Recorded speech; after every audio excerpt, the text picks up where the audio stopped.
नुकत्याच झालेल्या पनवेल महानगरपालिका तसेच रायगड जिल्हा परिषद आणि पनवेल पंचायत समिती निवडणुकांमध्ये भारतीय जनता पक्षाला मिळालेल्या यशाच्या पार्श्वभूमीवर पनवेल तालुका पत्रकार विकास मंचाच्या वतीने माजी खासदार लोकनेते रामशेठ ठाकूर यांचा शाल, श्रीफळ आणि प्रशस्तीपत्र देऊन सत्कार करण्यात आला।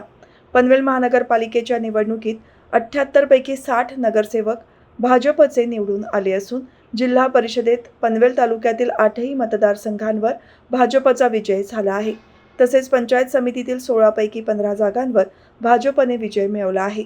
या सन्मानाबद्दल प्रतिक्रिया देताना लोकनेते रामशेठ ठाकूर यांनी सांगितले की जनतेने गेल्या 5 वर्षात केलेल्या विकास कामांवर विश्वास ठेवून भाजपला विजय मिळवून दिला आहे। पत्रकार विकास मंचाने केलेल्या सन्मानाबद्दल मी त्यांचा आभारी आहे, असे त्यांनी सांगितले। या प्रसंगी माजी सभागृह नेते परेश ठाकूर, अध्यक्ष राजेंद्र पाटील, सल्लागार संजय कदम, मंदार दोंदे, खजिनदार दत्ता कुलकर्णी, सरचिटणीस हरेश साठे, सदस्य राजू गाडे आदी मान्यवर उपस्थित होते।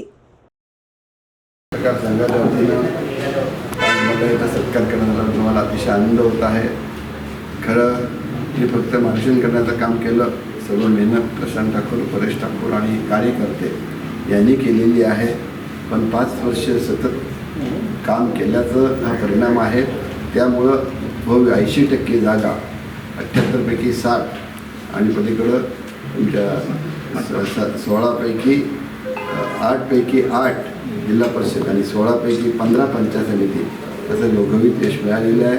ते केलेल्या कामाचं आणि चांगला दृष्टिकोन ठेवून लोकांना मदत होऊन देण्याचा हा परिणाम आहे। त्याच्या मित्रांनी त्याच्यावरती दाद दिली, त्याबद्दल त्यांना धन्यवाद देतो आणि पुन्हा एकदा आपल्याला आपला आभार म्हणून थांबतो।